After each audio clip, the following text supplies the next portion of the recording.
Hello, everybody. My name is Vincent Griffiths. I'm the president of the Irish Grassland Association, and you're all very welcome to our first ever webinar. And it's something the association will hope to do some more of in the future as we move more into the digital space. So, our first webinar is entitled Managing Your Health and Your Wealth, and you're all very welcome to it. First of all, I'd like to just thank our sponsors, FPD, who have very kindly sponsored this event, and we're indebted to all our sponsors, as it wouldn't be possible for the association to run without them. And it's a special time for FPD as well, as the FPD Trusts are celebrating their 50th anniversary. I want to also give a special thank you to our two speakers, Shelly and Kieran, and to our chair, Caitríona, who have very kindly given up their time this evening to speak to us. So with that, I'm going to hand you over to Kieran, or sorry, hand you over to Caitríona, and she's going to chair the rest of the evening. Thanks very much. Thanks, Vincent. Hopefully everybody can hear me okay. I'm Caitríona Morrissy. I'm deputy editor of the Farmers Journal for anybody who can't see my background. So I'm delighted to take part in this tonight. I think the Irish Grassland Association couldn't really have picked a more timely webinar in terms of time of year and what's happened in the last couple of weeks and months. So I suppose for background, obviously you'll all know all about milk price. We're looking at milk price down 18% in 3 months. So going from what people would consider a really good year to the tables turning very quickly. And our first speaker, Kieran Coughlan, is going to be able to really help us with that. And then on the flip side, on the suckler and beef side, obviously an exceptional year for a more positive reason. So there'll be some tax bills on farms that maybe haven't been thought of before, and that'll need to be dealt with as well. So, as I said, we've two speakers tonight. The first is Kieran Coughlan. Kieran is a chartered tax advisor. His own business is called Coughlan Accounting and Taxation Services. Many of you will know him because he's a regular contributor to the Irish Examiner, and you can read his regular columns there, solving all kinds of problems on accounting and taxation side. And of course, he's a farmer in his own right. So I'll come back to Kieran in a minute, but I just want to briefly introduce our second speaker as well, Shelly Atkins. And I'll give Shelley another promo when she's about to speak, but she's an expert mental health speaker and advocate, and she's got kind of a dual combination of qualifications there because she has a degree in mental health science and in physical education. So she's more than qualified to tell us how we should be combining our mental and physical health to be able to cope with the challenges that farming throws at us, because it does throw an awful amount of challenges at us.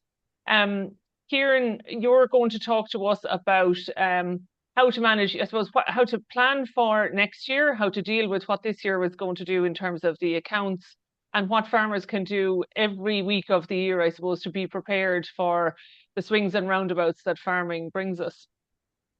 Yeah, thanks very much, Katrina, and thank you to Vincent and David and Maura and the team there at the Irish Grassland Association. Delighted to be able to speak, and I hope people can learn a thing or two. Look, uh, there's nothing unique in my presentation. I suppose it's just about freshening up ideas and maybe drawing people's attention to different things that they mightn't be fully aware of. So as Vincent said, I'm milking just shy of 100 cows there down on the south coast, and I'm an accountant and a tax consultant, and I'm on the board of Bannon. Um, so I'm kind of keep myself busy anyway. So um, I suppose, look, the next slide there, what is financial stability? What we're going to get stuck into is looking at income stability and cash flow stability, and managing your income and managing your cash flow, and hopefully managing your tax bills. And I suppose looking at your farm as a business and saying, right, okay, how can I steady the ship? Be it that your income tax bills are increasing rapidly, or be it that your cash flow is decreasing rapidly, unfortunately, if you're a dairy farmer. And what, just get into the helicopter and take an overview and say, right, where are we at, where are we going, and what can I do? So just on the next slide there, I suppose it's a basic thing really, but um, some people seem to think that you can have income without paying tax, and it's a linear relationship, unfortunately. And if anyone wants to earn no tax, pay no tax, then they'd want to set their sights at about earning about 20,000 a year. And at 20,000 a year, you'll pay no income tax. You'll pay virtually no universal social charge, and you'll pay about 550 quid in PRSI. And beyond that, up to about 44,000 of income, you'll pay effectively about 24% tax in every euro between 20 and 44,000. And beyond that, then it's 48% tax or 52% tax. So really, I suppose tax is a function of profit. And I would encourage everybody, every one of my clients, rather than looking at your tax bill, look at your income. If you can grow your income sufficiently high enough, your tax becomes irrelevant. If you're earning, 200,000 a year and you have a tax bill of, 80,000, I'm sure you'll well afford it. Whereas if you're only earning maybe 40,000 a year and you have a tax bill of 8,000, that 8 is quite a lot more painful in some respects. No, obviously, if you're earning 200,000 and you're paying 80,000 in tax, you've got a very bad accountant, because you should probably be in a company at that stage, or looking at making pension contributions, or other strategies, which we'll talk about shortly. So I suppose the next slide is kind of just a repeat of that again, and it's saying, right, as farmers, we earn farm profits, right? We need to live, that's called drawings, and we need to pay our tax. And whatever's left over is spare for repayments and assets. That's the way we should look at our business. At the end of the day, our business has to provide for us and our family, and the tax is a function of our profits. If we have spare money, we can borrow on the strength of it, and we can leverage. That's called leveraging your spare repayment capacity, and you can buy assets, or you can buy assets out of cash flow, and that expenditure, or you can invest in additional discretionary expenditure, non-essential expenditure, to reduce your tax bill. But unfortunately, most of the time, what we do as farmers is we earn our farm profits, we live, so we spend our money on drawings, and then we buy whatever we want, and then we have no money left over to pay the tax bill. So that's not really a great position to be in at the end of the year, especially when cash flow dries up. And I suppose more particularly, like 2025 is set to be a record, or almost a record year anyway, for dairy farming. The predictions are that it'll be the second best year, although that's fading away rapidly now. And for beef prices, it definitely will probably be the best year on record, right? So the tax arising out of 2025 is going to be fairly heavy going, and we need to plan for that. So the next slide there will just show you how volatile um, farm income has been. So the blue line on the top is kind of dairy farm profits from 2017, projected out to 2026. And we can see there was a great spike in 2022 when milk price took off, dipped significantly in 23, recovered in 24, accelerated at pace in 25, and is now falling off the proverbial cliff, unfortunately. So, so I suppose the danger that dairy farmers have in particular, and I'm ultra aware of it myself as a dairy farmer, is that we've had great profits this year. That means, absent of any action, there's going to be big tax bills in October 2026, and we may not have the cash flow spare to pay it if we're not careful with our cash flow in the meantime. Similarly, for the tillage farmers, they took a spike in 2022 on foot of the Ukrainian crisis and all of that, and I suppose the profits kind of petered away after that, and are kind of hovering there at a long term uncomfortable average. And the bottom line then is the beef farmer, who for decades really was, subsistence farming, and now is seeing a great lift in their profits. Now, for those farmers, actually, even though their profitability is low relative to, we'll say, the dairy farmer historically, usually the beef farmer has supplementary income coming into the house, be it that they're retired and there's state pensions coming in, or private pensions, or there's off-farm jobs there, usually. So while the increase in the beef farm profits might only be, 10, 20, 30,000 euros extra over and above normal, that can have a significant impact on the tax bill, where somebody is moving from what was a low tax situation, having more of their income exposed at the higher rate of tax. So you can find, if you have an extra 10,000 of profits and it's exposed to income tax at the high rate, well, that's going to cause you a €5,000 tax bill. So you can find very nasty surprises for beef farmers there as well. So the next slide looks at, okay, between now and the end of the year, if you are a dairy farmer and you have spare cash flow and you have sufficient cash flow to meet next spring and to meet, or at least go a long ways towards meeting your tax bill for 2025, and you still have spare cash flow left over, and you're happy to invest that and you're looking for a bang for your buck in terms of reducing your taxable profits for 2025, well, I suppose the first thing would be to engage in what we would call day-to-day expenses. Now, obviously, you're not going to do reseeding at this end of the year, but there might be opportunities for drainage or resurfacing roadways, liming, repairs. So there is still time before the end of the year to engage in that. You'll get a deduction for your expenses, whatever it is there. You'll save at your marginal rate of tax. Now, there's accelerated allowances, which basically means, right, that normally you write off the cost of machinery over 8 years and you write off the cost of buildings over 7 years for tax purposes. You are allowed write off the energy efficient equipment in 1 year. So we'll say if you put up solar panels on the roof of your building, you're entitled to claim all of that cost as a deduction off your profits in 2025. You can also claim accelerated allowances for certain farm buildings. So if you put in a roofed tank, roof silo, roof slurry store, a collecting yard, slurry scrapers and aeration equipment, you are entitled to write off that expenditure over 2 years. So at least you get 50% of the cost of spending on those assets as a deduction against 2025. So they're the two forms of accelerated allowances. There's a third form of accelerated allowances available for certain farm safety equipment, and that's been expanded in the last couple of years to include not only tractor modifications for people that might have difficulties, but also, say, livestock monitoring equipment, cattle crushes. So there's a few extra things in there. It's worth looking at, but if you do want to claim accelerated allowances for farm safety equipment, you must apply to the Department of Agriculture on a form for approval that expenditure will be granted to you over a 2 year period rather than over the standard 8 year period.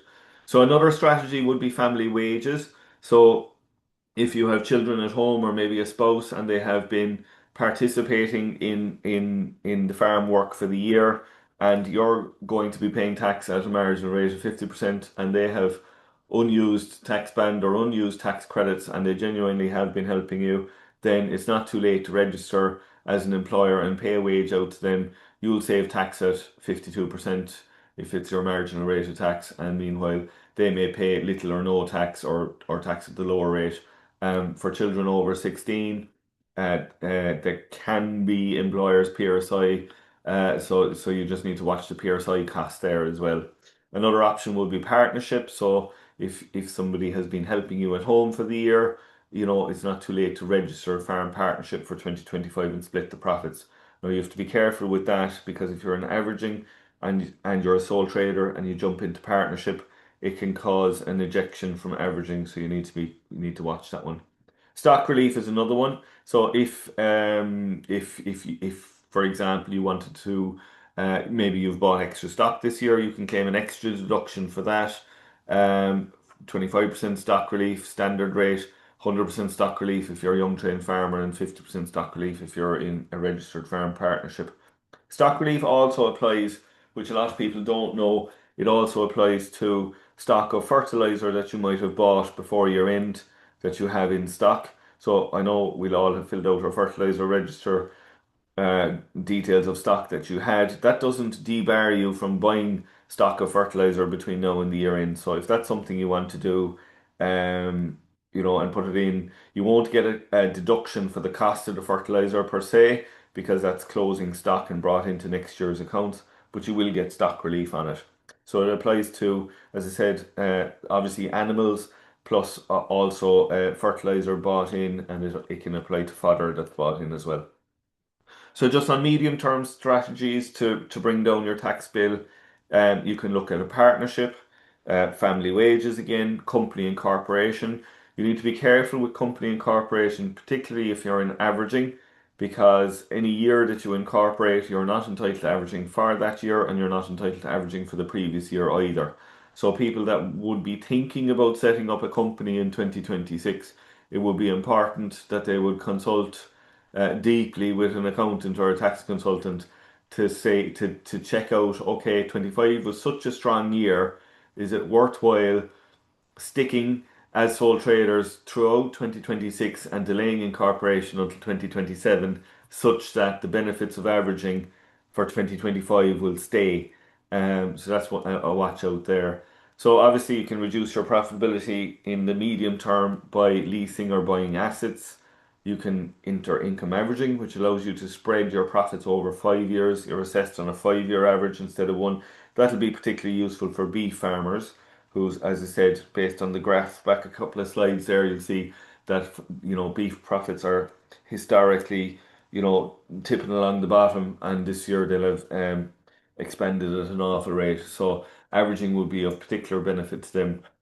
If you enter into a succession farm partnership with the Department of Agriculture and you agree to transfer your farm to a successor within 5-year period, you're entitled to claim a succession tax credit. That's worth €5,000 per year.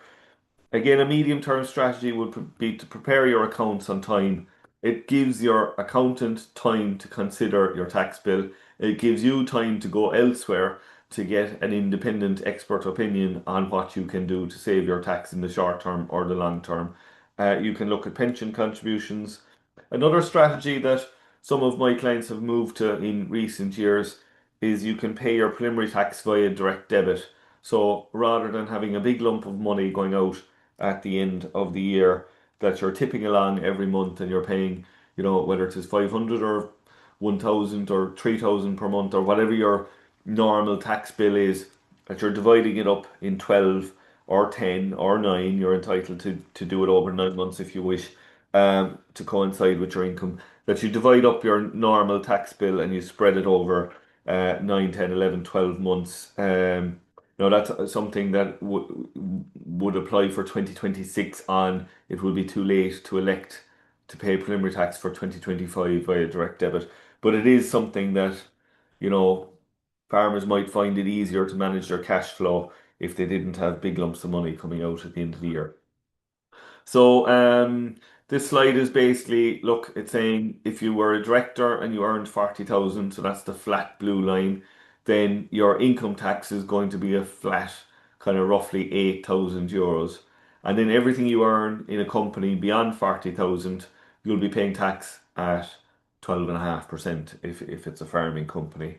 So definitely, if your tax bill as an individual is higher than kind of €8,000, and as a married couple, if your tax bill is higher than €16,000, then it's worthwhile looking at, does a company work? But as I said in the previous slide, that might not be the case if you are in averaging, and if you need the benefit of averaging for 2025, then there's kind of a watch out there.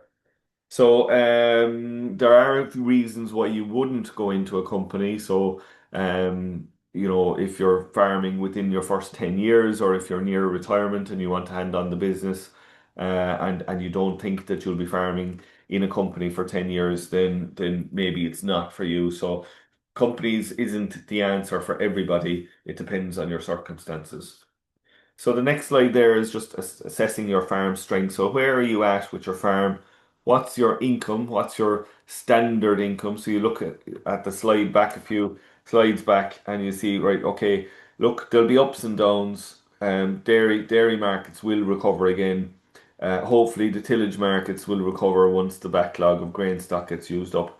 And you kind of look at, where's the trend line? Where are we at? There'll be bad years and there'll be good years, but overall, where's our farm profit at? What assets do we have? What savings do we have? What debts do we have? What stage are we at in life? Are the stages coming at us that are going to be more expensive in the future? And where's our tax at? And then I suppose you look at, you combine all of that and you say, right, okay, My farm is either delivering for me or it's not delivering for me. It's either providing enough income for my family or it's not providing enough income for my family. My tax bill is sufferable or it's too high and I need to do something about it. So I suppose we have a habit of kind of rolling from one year to another and not stopping, not taking the time out to kind of, as I said, assess where you're at and where you're going, and maybe just stopping for a minute and saying, is there something that I can be doing on my farm or in with my tax situation, with my cash flow? Can I manage my drawings better? Is there things I can be doing that uh, that makes me in a stronger position? So if you want to skip on there the next slide again and on again. So just in terms of, I think a lot of farmers lose sight of the fact that we have a lot of positives. We have assets, we have land, we have stock, we have machinery, we have infrastructure. Generally, our debt is relatively low relative to the value of our assets. We've kind of more or less guaranteed income every year with our single farm payment and maybe whatever schemes you're claiming. We have alternatives as farmers, Now, some of the alternatives mightn't be very palatable, but we have alternatives. We have time, skill, knowledge, and the most important one is we have control. So, we can change our destiny if we so wish. I suppose on the negative side, we have regulations. There is going to be more regulations. That's just the way it is. We might have levels of debt on the farm. We might have financial commitments, be it, that we, cost of living ourselves or that we have dependents that are depending on us financially. And we have periods of low income. So don't forget that the positives in my slide anyway, certainly outweigh the negatives. Um, so just be mindful of that. So if you want to skip on the next two slides there. So where are we at now? So and with, I suppose, the prep talk from me, look at your existing farm profitability, look at your existing drawings, and that's your personal living costs, your tax and your repayments, and your future asset investment profile. What that basically means is, look, there are always things we want as farmers, there's a wish list. And some of those wish lists are, we need it sooner rather than later. Maybe the tractor you're driving is permanently breaking down, or maybe the cattle crush that you're dealing with is falling apart. But we all have assets that we want to buy in the medium term. If there's going to be a reduction in profit for next year for dairy farmers, then you need to plan that out and say, what does a drop in 15 cent in milk price do for me? What is my cost of production? So I suppose as an accountant, having looked at some of our own clients here, like the standard cost of production for a spring calving dairy farm with little labour and little land rent is roughly around 32 cent a litre. So if the projections are right and we're coming in at 36 cent, yes, you'll have milk solids that will bring that up, and presumably your year average will come out at 42 cent. You might be making 10 cent a litre margin. If you're supplying 600,000 litres, that will translate into 60,000 profit. Out of that must come your tax for this year, which will probably be heavy, your drawings and your repayments. So I suppose you need to be very disciplined then and say, right, okay, unless something is actually necessary, then and vitally so, then I'm just going to call a halt because I won't have enough money to meet my tax, my drawings, and my repayments. So the actions you can take now: drive the efficiency of your existing operation. That's if nitrates changes are coming. Cull your bad cows, engage in milk recording, actually mobility score your cows, or actually, physically look at them differently rather than, look at them as economic units. Which ones are delivering for you and which ones aren't? Which ones are old? Which ones are young? Which ones are first calving? Which ones are always late calving? Which ones are permanently lame? Offload non-critical stock and look at your options, look at your future options. So the next slide there, as I said, we have needs and we have wants, and the category of things that falls into the wants list is usually a hell of a lot bigger than what we actually need. What we actually need can be a lot smaller than what we want. And rather than looking at needs and wants, I have a more detailed slide that says it's the four E's. We typically invest as farmers for four reasons: to drive efficiency in our business, for economic reasons, for ego reasons, and we also invest externally from the farm. So, maybe you don't need uh, the new tractor or the new Jeep or the new this, that, or the other. Maybe you can get by for another year. But it does break down into, if you were truthful to yourself, which box are you investing for? What's the underlying reason? You can argue that the premium brand tractor is for efficiency, but maybe it's more about ego than efficiency if you were truthful.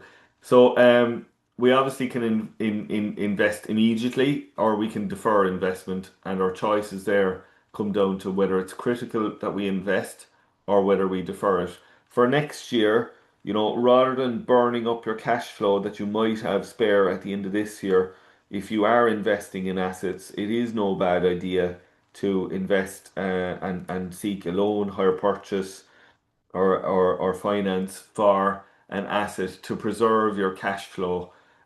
You can borrow money to pay your tax bill next October if you can't afford it, but it's easier to finance a machine up front, and it also makes you think twice rather than writing out a check for it. So, I suppose, what can we do facing next year and the uncertainty? Look, there's always opportunities there to grow your income, whether it's better grassland management, whether it's, having more live calves out of your cows, whether it's managing scour in the spring, whether it's managing mastitis rates, whether it's managing, heat detection and conception rates, whether it's, so look, everybody is doing the best they can, but just because you have a bad year doesn't mean you should take the foot off the gas in terms of trying to run your farm as efficiently as you can. Um, Control the controllables, you can't control the milk price, but you can control to a degree how efficient your farm is run. So you can shrink your costs, but I would say do not shrink your costs at the cost um, of animal performance, whether that's cutting back on vaccines or cutting back on herd health or minerals or feed, because it can come back and bite you with, as I said, conception rates and herd health and disease and ultimately output. So, you have to be mindful there. So drawings are also worth a peek, especially when cash flow is getting tight. It's always worthwhile looking at, is there things that we're spending our money on? Can we cut down our life assurance? Or reprice it? Can we reprice our health insurance? Can we, maybe you're subscribing to five different TV, online TV stations, and maybe you can cut down some of that. So ask your accountant to go through your drawings and see what's there. And then just finally, then just good farming, good farm financing. Align your debts to your tax write-off. Don't take out a 10-year loan for a building if you can help it, because your allowances will be over 7 years and you'll fall off a cliff. So the wrong type of debt for your finance can end up with, horrendous tax implications. When you're coming to the end of your loan, your tax bill explodes. So, spending from cash flow and assets in a good year is good, but you can run tight subsequently, and watch out for hardcore debt. So just on planning for the future, um, I suppose, where are you at? What income do you expect to have when you retire? Will you have land rent? Will you have private pension? Will you have state pension? Um, Look at the level of income you do want, and then if there's a gap there between the assets that you have and the income you expect versus the income you want, then you have to take action on it, and you have to be mindful of aspirations versus reality. So just on succession then, what is good succession? So I say keep the success in succession. Good succession is a success. Everybody wins. The person who's handing over the farm is happy to hand over the farm. The person who receives the farm is happy to take it, and the business continues and grows. And the person the benefactor who's handing over the farm can be involved if they so wish, and everybody gets along. And sometimes the interpersonal relationships are just as important as the tax consequences there. So the key takeaways then: farmers' greatest asset is the control within the farm gate. Obviously, there are things you can't control. That's the caveat. They're the things outside the gate.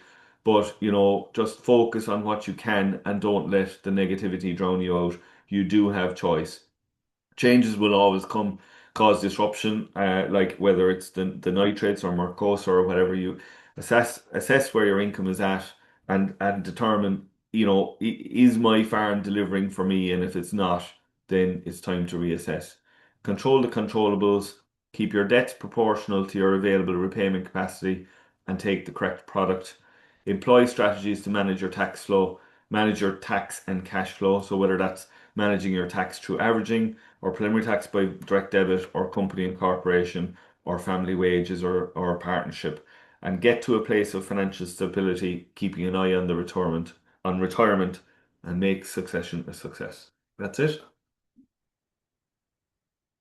Great, Kieran. Fantastic presentation. Thanks very much. I suppose some reminders there of common sense things that farmers need to do, and also then some real food for thought. I should have said at the start that we are going to take questions for you, and I've no doubt that there will be a flood of them. There's one or two after coming in already. So at any stage during the evening, you can put questions for Kieran and Shelly into the Q&A box there if you want to pop it up. We'll take just one or two now because we do want to keep the thing on time. We want to give Shelly approximately 20 minutes as well, and that'll give us 10 or 15 minutes at the end. We'll get everybody off the screen and onto the 9 o'clock news if that's your choice. So I'll just take one here, Kieran. At what amount of a tax bill would Kieran advise moving to a limited company when all the other avenues to reduce tax are exhausted? I suppose the answer really is when your tax bill goes over 8,000 for a single person and 16,000 for a married couple, then you're into, okay, for every euro of tax that you pay beyond those levels, you can basically cut your tax bill down by three quarters.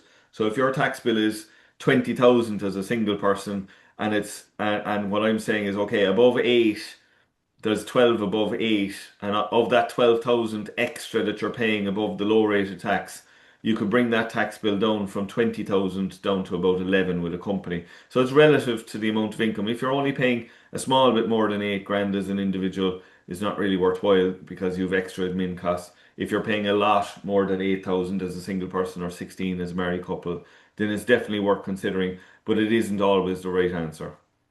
Okay, I'll throw one more at you, Kieran, before we go to Shelly, and I'll just say to anybody who wants to ask either of the two speakers, Kieran will be staying on, and Shelly will go to her questions immediately after as well. So the next one's from Christy. Could Kieran give some tips to beef farmers who might not be in the tax net this year or fall into the higher tax band due to the increase in beef prices? So you touched on that already, but kind of top tips there. Yeah, averaging will really do an awful lot to save the beef farmer this year. But the problem with averaging, if you elect into averaging, you're stuck in it for 5 years. So you kind of need to keep one eye into the future and say, right, okay, is averaging the answer? It mightn't always be the answer, as I said. The other thing there that'll be applicable to beef farmers will be stock relief. If they've bought in stock at a higher price, they're entitled to claim stock relief on it. Okay, and you mentioned the fertilizer side of things as well, eligible for stock relief before the end of the year. Yeah. Great. Thanks, Kieran. We will certainly be back to you because there's a few more questions popping in there. But for now, we're going to introduce our second speaker, Shelly Atkins. Shelly, as I said, she's an expert mental health speaker and advocate, and dual qualified, mental health science and physical education. And she's huge, Shelly, from speaking to you already, like you are huge on the link between mental and physical well-being. And because farming obviously creates challenges for us on both of those fronts, I'm really looking forward to hearing how you can advise farmers to deal with both of those. And just out of interest, Shelly doesn't just talk the talk, she is walking the walk. She has just finished an Ironman competition in Australia. So she's joining us from the Southern Hemisphere, and we're really looking forward to hearing what you can say. And Shelly, you're happy to take questions at the end as well, so they can be popped into the Q&A section as well. You're very welcome. Hi, thank you very much, Caitríona, and thanks for having me on here. I hope my line and connection stays very good, and we're going to get started here. So I'm delighted to talk to you about supporting farmers through the tough times of today. So I have named our session Let's Talk, and as Caitríona said, I'll be happy to take any questions at the end.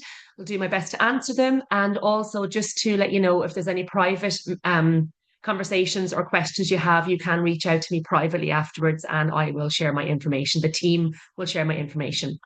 So we're going to start by going to the first slide, and we're going to talk about the reality of farming life.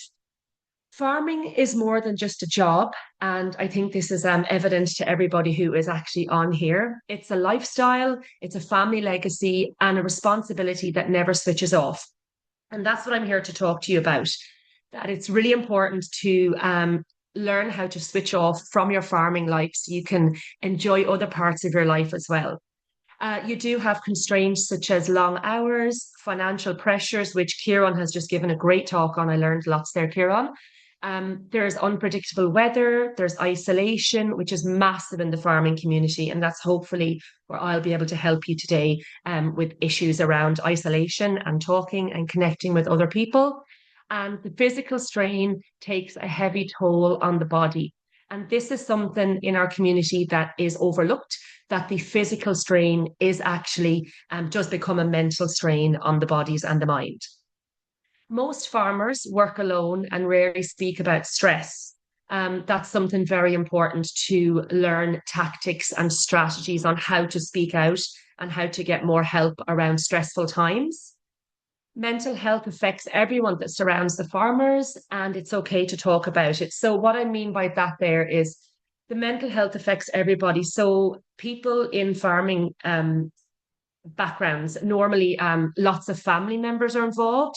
And that can mean from somebody who's back in the house, when you go in every day for your lunch, might be a wife or a partner, some sons, some daughters. It's really, really important to connect with the people that surround you and not take on all the burdens of farming life yourself every day. Something that's really important to think about is the stigma around asking for help. Stigma is something that we have carried through our history of Ireland. It is known as a negative mark of disgrace and shame. And I think with the way our lives are going now, especially in Ireland, with mental health becoming at the forefront and being talked about more, it's really important to understand that talking and getting help nowadays is not seen as a sign of weakness anymore, which is what it has been perceived through the ages of, if you ask for help, you're not strong, you're weak. That's changed. And I really, really want you all to take, if you take anything from today, it's to take that asking for help and getting better connection in your life as a farmer in the community is now not deemed as a sign of weakness, but it's a sign of strength. So I'd love you to actually think about that one more. And taking care of your mental health means that you'll be stronger and more productive in your farm life and your family life. And a little quote I like to put at the end of my slides: you can't pour from an empty cup. So you have to think about that one. Okay, so we'll go on to the next slide there. So some people don't actually ever recognize the signs of mental strain. And from me talking and doing my research around producing this little presentation, I realized that the signs of mental strain that I put on the slide here, that becomes the norm for farmers. I think what happens in the farming community is that people think that this is how it should be. Well, I'm here to tell you that what I've named on these slides is not how it should be. So I'm going to go through these with you, and I'm sure lots of you will connect and resonate with this slide. So the signs of mental strain can be changes in sleep or appetite. So you might be not sleeping as well. And I understand that happens throughout parts of the year when you're calving, etc. So you can recognize that sometimes of the year that is acceptable and okay, but not if it's 24/7, 365 days of the year. Not enjoying farming the way you used to, a short temper or frustrated with the people around you, whether that's your farm help or your family. It's important to recognize that and to know that that's not okay. That is a sign of mental strain. Feeling hopelessness is a really, really, really big one, where if things don't go your way, and the farming community is tough. So feeling hopelessness, that's really important to recognize that and reach out and get some help. Another big sign is when I have families come to me and say he or she has withdrawn from the family, they don't see their friends anymore, they won't connect with the outside world. That's really important not to do that. It's important to stay connected with friends and family members and farm help. Feeling constantly tired and overwhelmed. A couple of little tips I have here. Feeling constantly tired, there's a really simple science to energy. And it sounds really, really simple. And it is simple if you think about it. Energy plus energy creates energy. So it's really important to find something that you can be energetic with, whether it's, I'll talk about it later. Say, for example, if you go to a jiving class, or some people go to the gym, or some farmers are GAA players. So if you use that energy, continue to keep going to something outside of your farming life, it will create a sense of achievement, and it will create a sense of energy, new energy to your farming life. So it's important to actually do other things outside of farming, and that will help with your kind of drained feeling on the farm every day. If you take in some extra exercise outside, you won't feel so tired or overwhelmed. Something else that's a big sign of mental strain is using vices to cope. So vices are, it could be you smoking, you're vaping, you're using alcohol to kind of drain out your problems, or you think that's really beneficial, having a few drinks every night. Well, it's not, and that's something that you really need to look at and address and try and change. Food is another one. I find that people, when I was doing my research, they love their cup of tea and their biscuits. So I'm going to just quickly touch on a simple tip to change that. Superfoods create productivity and energy in the brain, and superfoods are things like nuts, greens, fishy oils that helps with the omega-3s and brain productivity. So a little tip I'll give you, instead of the biscuits at your tea break, have a handful of nuts and see if you can change your ways a little bit and your habits a little bit by changing the kind of mundane sugary foods to superfoods. And it will help in the upping your energy in the body. And if you recognize any of these signs that I've named above, it's really important to reach out early. Okay. So the next slide we're going to is you're not alone. Many farmers face these challenges silently. The number one thing that I find when I talk to farmers and I reach out and ask where we can help is they feel so lonely, and they said it's very mundane, their job. So talking reduces that pressure of that silentness all the time. Talking is really important. And something else I'd like to say, I don't know if any of you use this, or if some of you don't even know what this is, but something that's fabulous, I find, even on my long training sessions, which can be 6 hours, I find podcasts are fantastic. They're basically conversations between people. It's like listening to the radio, but you can actually find specific topics you like on podcasts, and you can put the earplugs in and you can listen to a nice topic you like. It might be about farming, it might be about sports, it might be about something totally different, like the Irish dance scene or jiving, as I mentioned before. One conversation can change a life. So what I think is really, really important is sometimes somebody can be really, really stuck in a negative place. And what's really important is to pick up that phone or drive down the road and find a friend or find another farmer, and that conversation could change your life. Also, when you do feel this kind of mental strain and negativity in your life and in your farming world, it is okay to feel how you feel, but asking for help, as I touched on, is a big strength. So it is okay to feel that way. It's just an emotion, and emotions are like storms. They pass and things get better. So just to move on then to the next slide there.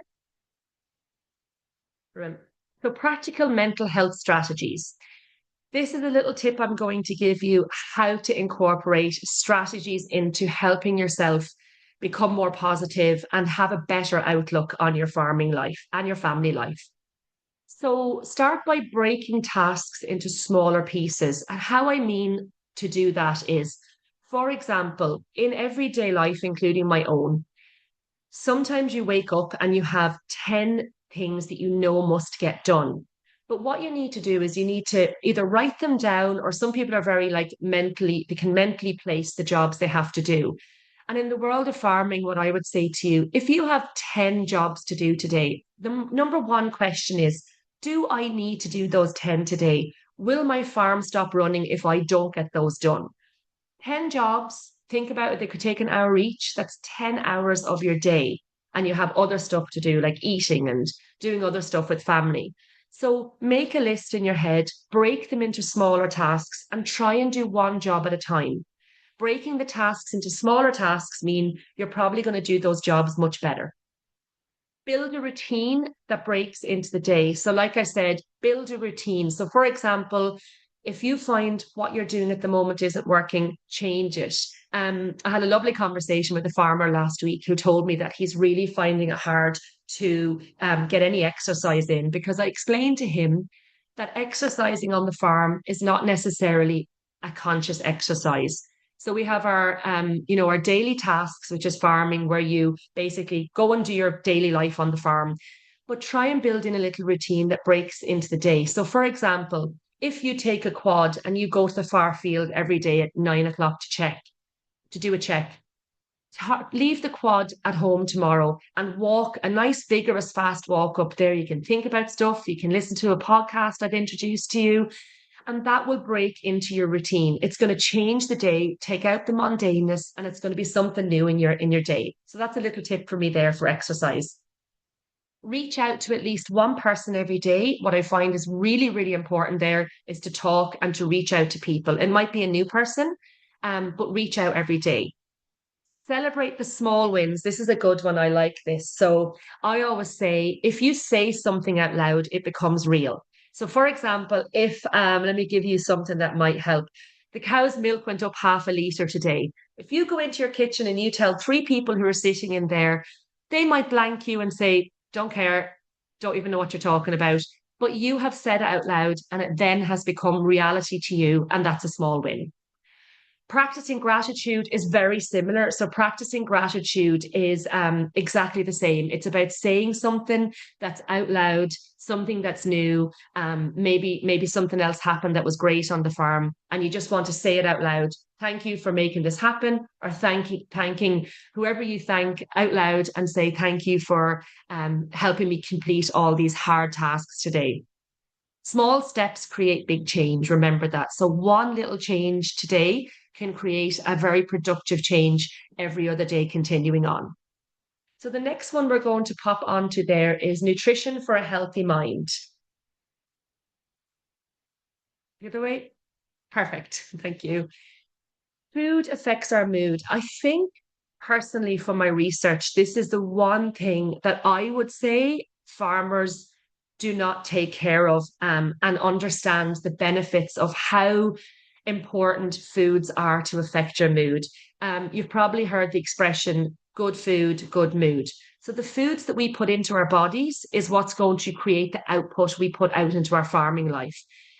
We think better when we're fueled and our body is fueled well. If you eat regular meals, do not skip breakfast. There's lots of reasons why I won't go into, but one that's really important is if you don't fuel your body, it's like trying to drive the tractor through the farm with no diesel. It's not going to happen. It's going to chuckle, chuckle, chuckle. Your body and mind will be the same when you're not fueling it. Include protein in every meal. So eggs, dairy, beans, nuts, and meat. It makes your mind more productive. And I just did a little list there of choosing whole foods. So porridge, brown breads, rice, potatoes. Eat more fruit and veg. Aim for 5 to 7 per day between your fruit and veg. Stay hydrated. If nothing else from this talk, I'd like you all to buy a new bottle, and I want you to carry around the farm every day with you. So have your bottle to hydrate. Water hydrates the brain. The brain is an organ. Once it's hydrated, it runs, and it's like a little wheel. It runs much better when it's hydrated. It also improves energy and focus. Limit your sugar intake and heavy processed foods that cause crashes. So like I'm saying to you, try and change the 3 o'clock biscuit and tea to some nuts, some fruit even, and that will stop that like 3 o'clock crash that some people say they experience, a tiredness after a big lunch, and then there's a crash around 3 o'clock. Healthy food is better mood, energy, and decision making. So I hope that one helps you. I did touch on this, staying connected. So how to stay connected, which I think is really important to talk to you about. Discussion groups, farming groups, local macra, sports clubs, or meetups. Meetups would be stuff like hunts, tractor runs, and jiving. I know they're massive in the community, and every community that I know does actually have all of these. So please try and stay connected. Please try and even reach out and join one of these now if you haven't done that. And again, there's the energy production. If you go and have a dance or go to a tractor run, Tractor runs as well are normally in memory of somebody or a charity. So they make you feel good when you give back to the community. Make an effort to keep up and in touch with friends and neighbours. So like I said, make that one call every day just to break the mundaneness of the day for you. And one phone call can change your life, which is really important to think about. Use phone calls when a face-to-face isn't possible. Podcasts, I spoke to you about that. They're a great way to feel company and to learn, because on podcasts, it's normally 2, 3, or 4 people talking about life. So you learn lots from them. That's how I learn. I go on to podcasts on topics I'm interested in, and I talk about those topics, and it's so educational. Accept help when it's offered. And then if you feel that you've accepted help and it really helped you, then it's really important for you to offer that to others. So perhaps if you know somebody down the road is struggling, you reached out and got some help, that's going to help them have the confidence to go and to reach out to somebody else. Community is a lifeline. Okay. The power of movement. I won't go into this too much, but I put a slide in here for you just to touch on, something that you might not do. I've given you ideas here. You may already do physical labor, but intentional movement helps mental health. So I spoke about that earlier. When you are working on the farm every day, a lot of farmers said to me, "Oh, but Shelly, we're exercising every day." But there's conscious exercising and unconscious exercising. So you're exercising every day in your job, but try to take 15 to 20 minutes out of that day to do something else that's not farming exercise, okay? Like a 20 to 30-minute walk daily reduces stress hormones. Stretching reduces muscle tension. I did a very great, funny little class with some farmers where we used the gate, and we did some stretching, arms over the head, touch the gate, etc. A couple of squats at the gate. It was really good fun. And that's just little ideas just to break up the day for you. Yoga or mobility improves sleep and pain levels. Some people who maybe attend physio will be told to do yoga or stretching. And exercise releases endorphins, which is a natural antidepressant in the brain. So once you exercise, your endorphins are upped and released, and this can fight away depression in the brain. And then just to pop on to when things get too tough and how to ask for help. So talk to someone you trust is really important. This could be a family, friend, neighbor, a vet, or an advisor. It doesn't have to be somebody you know. It can be a stranger who walks into your yard, and sometimes they're going to be very open to you just saying something and then telling you to reach out for help. I know vets are normally very talkative and good and social, so maybe your local vet could become somebody you have a little chat to whenever you see them. Contact a professional for support if needed. I have done 2 slides at the end of this that the team will be able to email out to you, so you have them privately to reach out for any help if needed. Talking is not a sign of weakness, as I discussed earlier. It's the strongest thing you can do as a person. Ask yourself, if someone I loved felt like this, what would I want them to do? So if your son or daughter or cousin or neighbor or wife came to you or husband came to you and they said they were feeling very low, very down, hopelessness, what would you tell them to do? So I think it's important that you take your own advice. And if you're the person who needs the help, then you need to ask for help yourself. There's always support and there's always hope out there, okay? So what I'd like to do is my final message before I put on the 2 slides at the end for you to take home with you is you matter more than your work, your farm, or your productivity. None of us are meant to carry heavy loads alone. There is help there to reduce that load. Take care of yourself first. Your farm needs you to be healthy and productive. Reach out, stay connected, ask for help, and support each other. Strong, healthy bodies promote strong, healthy minds. And positive thinking promotes positive mood. And the bravest thing you can do is ask for help and speak up. So one last point I'd like to leave with you is how do you measure success in this life? And I ask farmers this all the time. Some people give me the answer of money, financial. Some people give me the answer of happiness. But what I'd like to say to you as a mental health speaker, advocate, and helper is you can have both. So your mind is an organ. So if you can hydrate that organ, exercise that organ, keep the mind healthy, then your body will always follow and you will be the most successful farmer out there and person for your family. So I hope that helped. And the next two slides, I think, there we go, perfect. On the screen there, I'm not going to talk through these, but I have this slide and the next slide are both helplines, whether it's for somebody else or yourself. There are fabulous helplines out there, and this might be a matter of printing off these two slides, popping them up somewhere privately for you.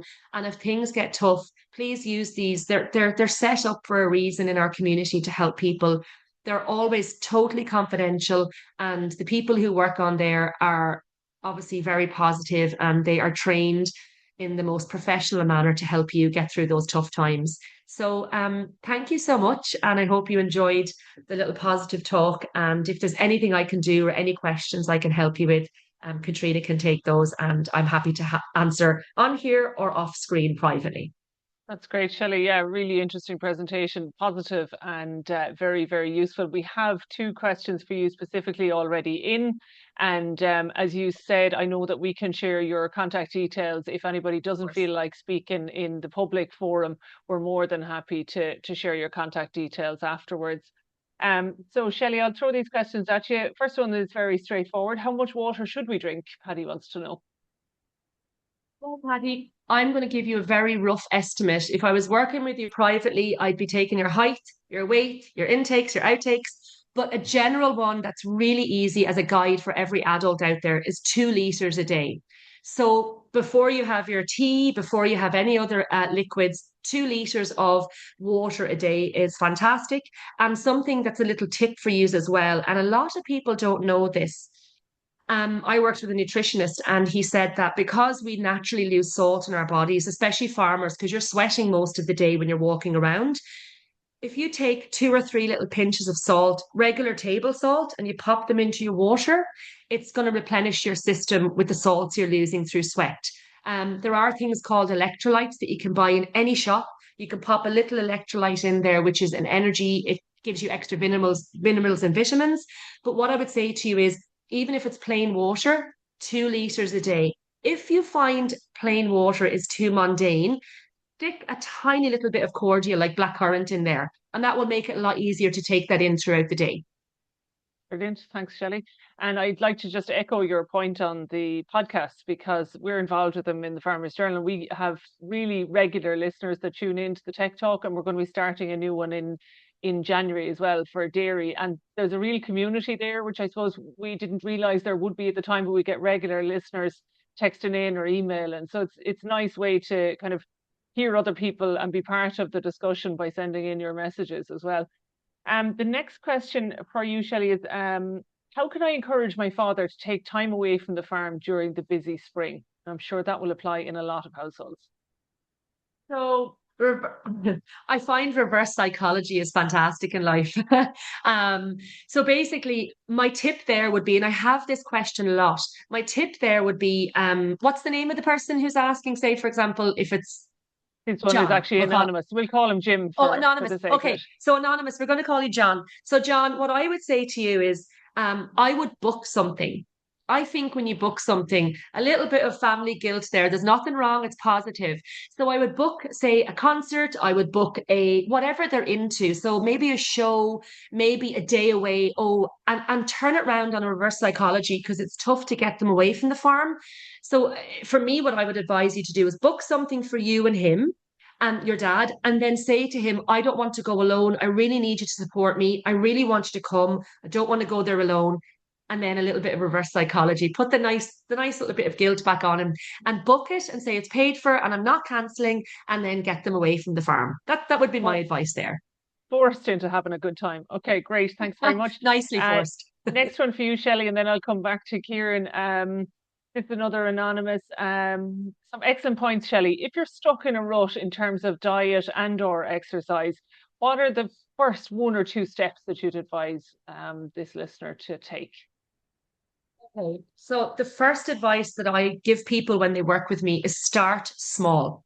Small change equals big results. So what happens to me is I have somebody come to me saying, I've 5 stone to lose and I want to run a marathon. And so the first thing I would do is sit down, look at your diet.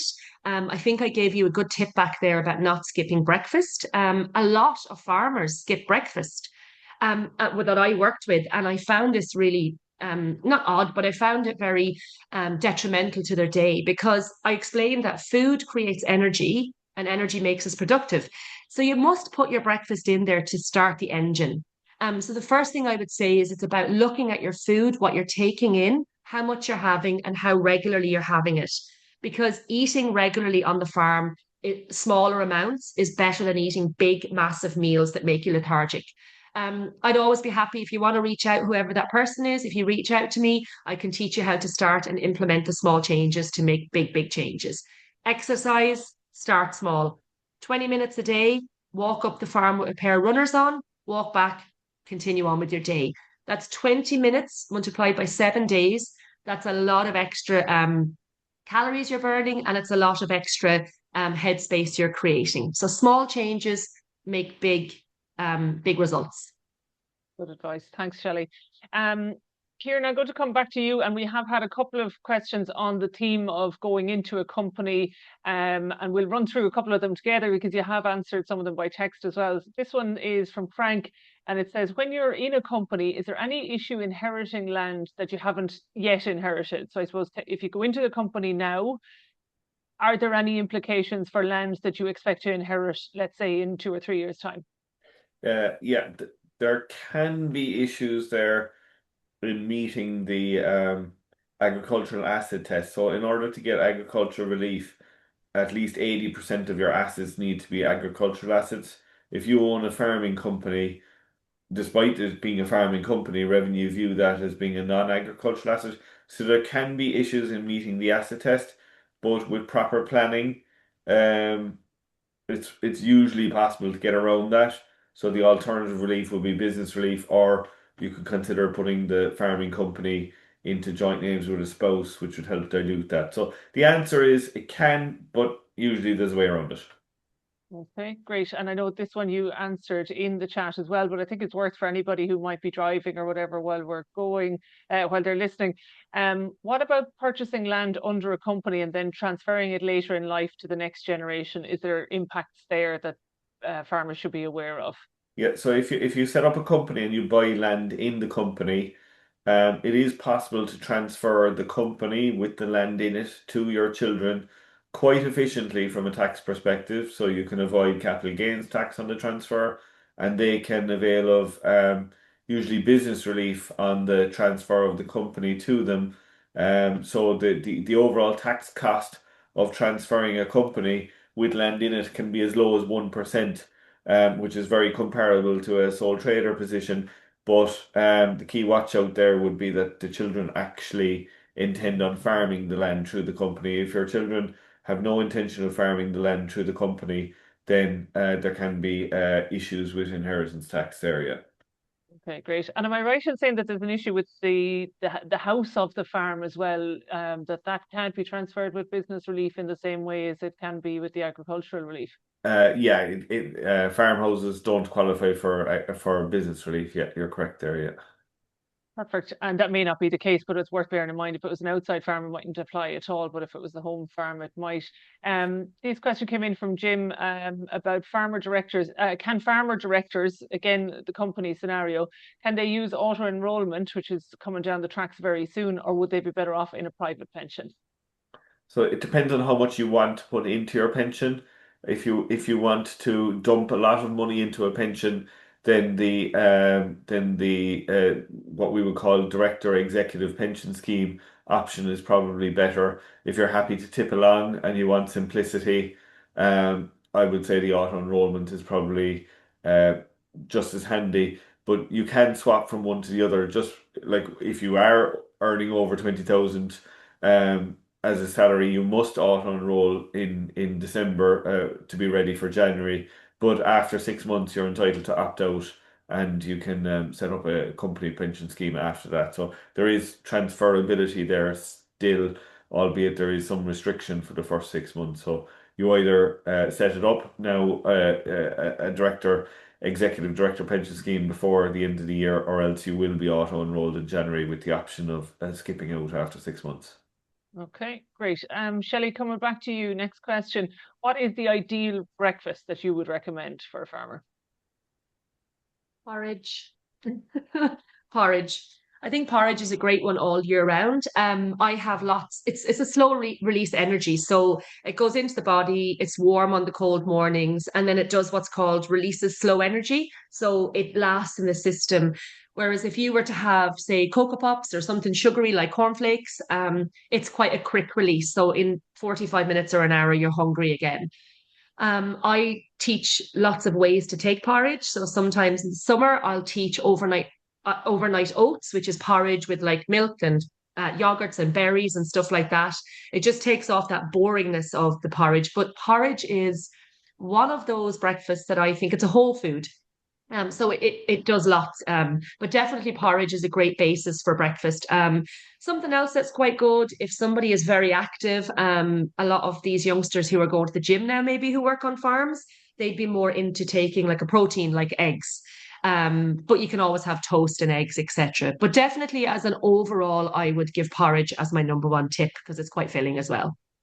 That's great. And the questions are rolling in. So we're going to keep going for another couple of minutes. You might miss the main news headlines, but I can tell you if you go on farmersjournal.ie, I can tell you all about the derogation. So you might need RTE. I'm joking. Catherine has put her hand up. Catherine, unfortunately, I can't go to you. So if you do want to ask a question, just pop it into the Q&A box. Kieran, coming back to an anonymous question here, but I suspect from the beef sector.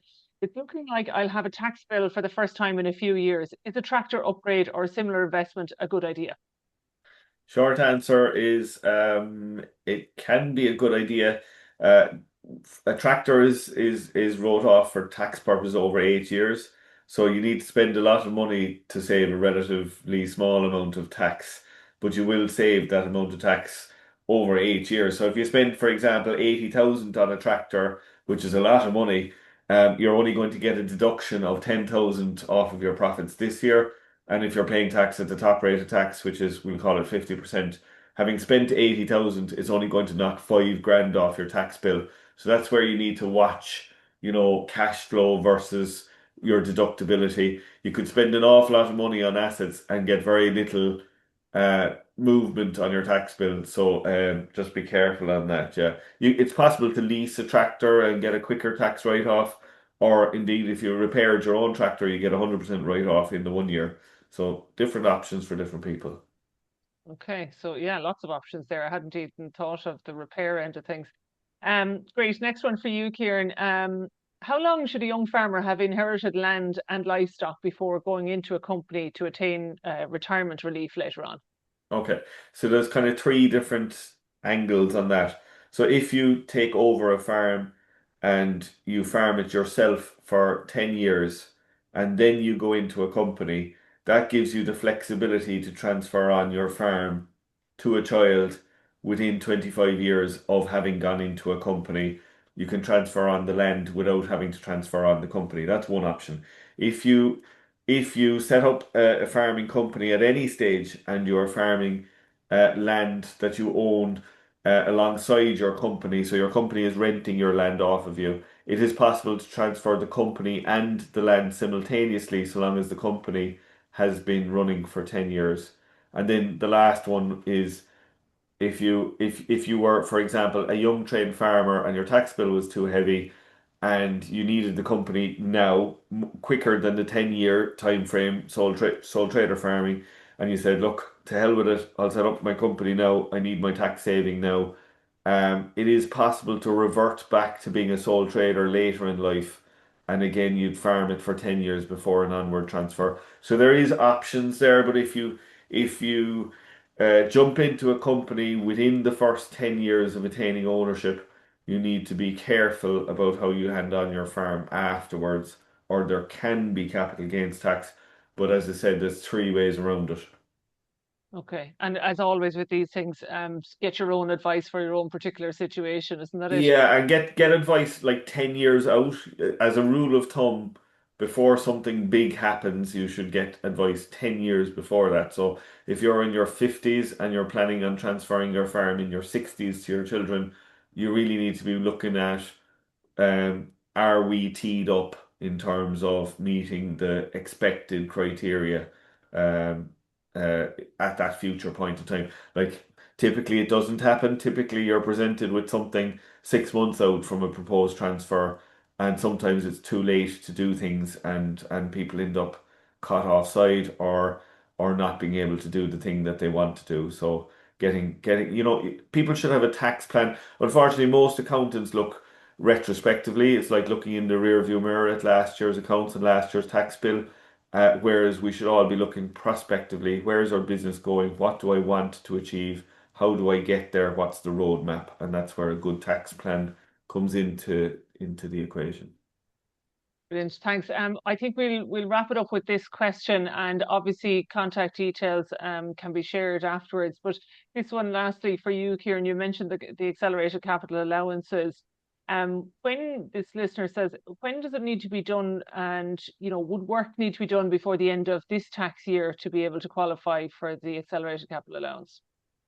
Yeah, so if you want to claim the 100% write-off against this year's tax bill, then you're going to have to spend the money this year and bring the asset into use this year. So again, for the likes of the solar panels, where farmers are going to want to get the TAMS grant, that's a non-runner, because, by the time you get your TAMS approval, you'll be into next year and you'll be spending the money next year and getting your tax write-off next year. But there are other assets apart from solar panels that you can get 100% write-off. So for example, variable speed motor drives, which wouldn't attract a TAMS grant, um, efficient water heaters, efficient lighting. If you're doing an upgrade to a building, there might be elements in there that will qualify for 100% allowance. If you can engage with your own accountant and say, right, well, look, I've done a retrofit of my parlour or whatever, I've done it up, or we rewired the parlour. Is there elements of that can go in for 100% write-off? So yes is the answer. You need to spend the money this year, and in some cases it's not practical, like the solar panels, but in other cases it might be. Okay, great.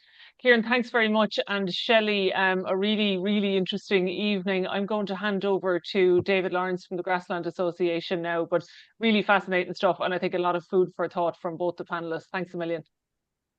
Thanks, Thank, Katrina. and thank you, Caitríona. And firstly, I'd just like to thank everybody who joined us this evening. It's the first time we've run an online event like this. And it's your attendance, I suppose, that make this and all our events such a success. So thank you for being here. We also welcome any feedback. If you know someone on council or you want to go onto the website and reach out, we'll be very glad of that. And thank you first and foremost to our two speakers, Kieran and Shelley, for their lovely contributions and their time. As you say, Kieran is joining us from Cork, which can be far away depending on how west you go down the coastline. But Shelley is joining us all the way from the middle of the Pacific. So there's huge dedication there and commitment to their time, and we're very lucky to have them.